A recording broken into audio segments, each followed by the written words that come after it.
All right, welcome back, everybody, to the Captain Lou Extravaganza live here on the Captain Lou Sports Network. And let us now bring in for another extravagant 8-minute segment from the Athletic Red Wing insider, Max Bultman. Max, thanks for coming back on the show. How are you?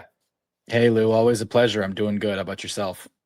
Oh, I'm doing great. I can't help but get excited with the Red Wings, with the training camp and the regular season right around the corner. So let's get right into it. Three names that have caught my eye as rookies. I know it's training camp. Everybody's excited.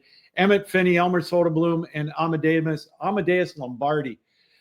How's training camp been for them? I know the red and white scrimmage was a lot of fun yesterday. Talk a little bit about that if you could. Yeah, absolutely. And Soderblom had 2 goals in that, which I thought was well needed. A little slower start to camp than I think you maybe would have drawn up for him. He got to start on the Larkin-Raymond line, which is a huge opportunity, and didn't generate a ton in those opportunities. So he moves down the lineup, but whether it was getting a message or just getting into the flow of things, certainly with 2 goals in the red-white game, that's exactly what you wanted to see from him. Lombardi set both of them up, and I thought the second was a really fantastic assist by Lombardi. Good vision, good patience to send that puck to the back door to Soderblom. He's looked impressive. I mean, going back to the prospect games, he buzzed around. He wasn't supposed to be at those games. He was not going to play in them. But then because of some caution for Carter Bear, they ended up putting him in, and he looked like a guy who had kind of graduated from that level. But you're right to highlight Finney because of all the Red Wings prospects, of all the first rounders. Finney's the guy we're talking about coming out of Traverse City, and he's done it by doing 2 of the most important, simplest things in hockey really, really well. He wins races, he wins battles, and when he gets the puck, he puts it to the right place. So I loved his game that from what I've seen him so far. On Saturday in the scrimmage was his first look next to Larkin and Raymond. And I don't read too much into that, right? I think they're just kind of giving him a look. They're giving him an opportunity. They've seen what he's done, and they want to kind of reward him a little bit in camp.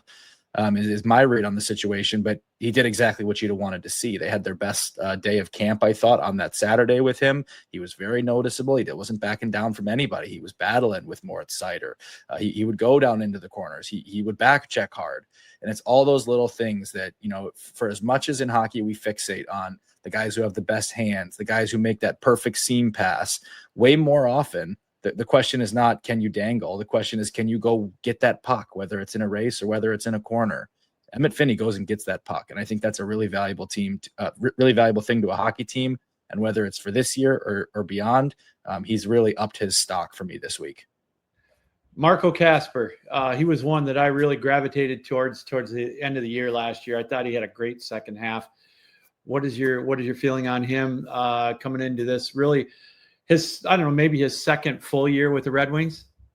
Speaking of races and battles, there's a guy who wins a ton of them and who showed you exactly how important that could be. His second half last year was outstanding, complimented the Red Wings skill guys as well as basically anyone on the team has complimented them, right? He was a fantastic winger for Larkin and Lucas Raymond. He was a fantastic second line center between Alex DeBrincat and Patrick Kane. The latter looks like where he's going to start this season. And I have to tell you, Lou, that was the best line at training camp. That was consistently a lot of offense, a lot of pace. They went down low. DeBrincat's not the biggest guy, but he is tenacious. He will go battle for a puck down low. So I loved that line. And I think Marco Kasper is going to be one of the most important players for the Red Wings this season. If he can do what he did in the second half, which by all indications from this first week, he's picking up right where he left off. It's a game changer for the Red Wings because he looks like the kind of guy who can be a 25 plus goal scorer, who can be close to a 60-point kind of player for them. And it's a massive addition on the second line. It really not addition, but massive continued growth on the second line.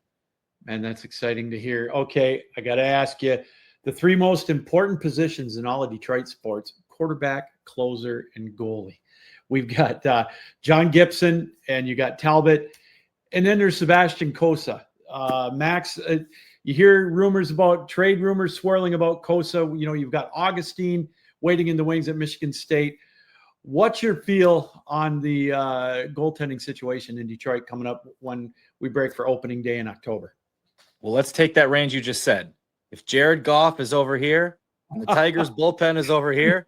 The Wings goaltenders are somewhere in the middle of that right now, right? The Tigers bullpen's been really rough lately. I still think they will get it figured out, but the clock is ticking. But I think John Gibson was a much needed upgrade for this group, right? And the kind of guy, if we're going to keep the Tigers analogy going, the kind of guy I think people wanted to see the Tigers go after, someone who's proven, who's done it before. He's been the workhorse in that kind of role. He's played 50 plus games several times in his career. We'll see.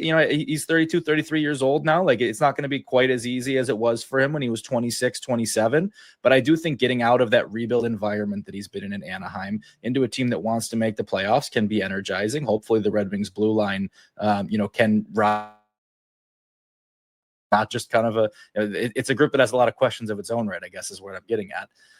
But we'll see. We'll see where they get to. I think in order for John Gibson to be the guy they bring him in to be, the blue line does need to be at a certain level. But I think he helps in two ways.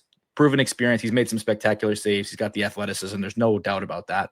I also think he can help keep Cam Talbot fresher. And when we talk about goaltending in hockey, it's not like talking about a quarterback where it's one guy all year long, every snap. You need two. You need two to be good. And by keeping Cam Talbot fresher, I think you give yourself a better chance to have that.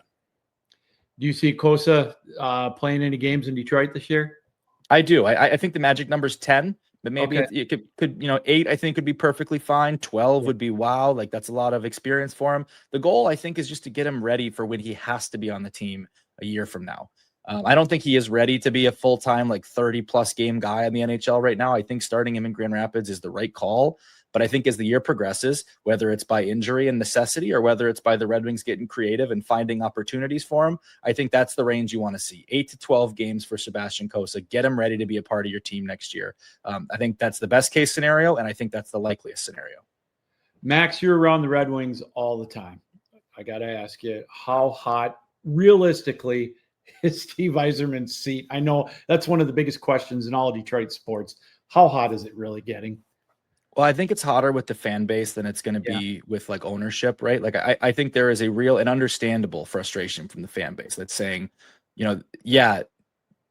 rebuilds are hard. You inherited a tough situation, but right now this playoff drought is tied for the third longest in NHL history. And even though only 6 years of that are Yzerman, 6 years of the 9 are Yzerman, I think there's kind of a feeling that it's time to get this thing into the next gear. And in his defense, they've been close. They tied for the playoff seed 2 years ago and lost the tiebreaker. So, that might change the outlook. Had they gotten the tiebreaker in that time? Are we still talking about it in quite this tone? But the reality is they haven't gotten in, and they haven't gotten to that level. I think that you've seen some of these parallel rebuilders, Ottawa, Montreal, get to. So they have a chance this year. I don't think I'm going to pick them to be in the playoffs, but they're going to be right there again. And, I think what their hope will be is that with Todd McClellan, they can do better mentally when the adversities strike late in the season in March in those big games. And I think that's very much within the realm of possibilities for them. All right. We've got a 60-second overtime period. You just mentioned Todd McClellan, his first full training camp with Detroit. What's been the difference with training camp with him as opposed to last year with the loan? Well, here's the big one. With the loan, you saw in Traverse City, it was a lot of install. And you'd see some head-to-head action, oftentimes more in kind of small games. With Todd McClellan, they went to scrimmages on day 1. They went to scrimmages on day 2. They went to scrimmages on day 3. And guess what, Lou? They scrimmaged on day 4, right? It's all head-to-head action. It's competitive. They want to see guys going at each other. They want to get ready for live hockey. They want to prepare them for what they're going to see on Tuesday night when they host the Chicago Blackhawks in the preseason. We'll see what that means for some of the install. I've seen some of it on their breakout, but I haven't seen them do, for example, any special teams repping yet. I think it's the first time I've ever been to a Red Wings training camp and haven't seen them dedicate a whole day to special teams. I imagine that's coming. I think that's going to come when you get back to Detroit. But they wanted to start in, jump right in head to head, get the juices flowing, get the legs going. And I think they accomplished that. He's Max Bultman. He writes for The Athletic, covers the Red Wings inside and out. Check him out there. Always a great read. Max, thank you very much for taking time out in this busy preseason. Enjoy the season with the Red Wings. Anytime, Lou. We'll talk to you again soon.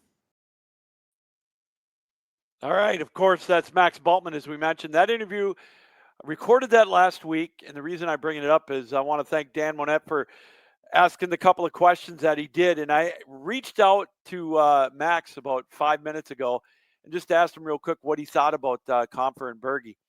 And he thinks they're going to save their jobs. He wrote in his latest article today, he updated it with the lines.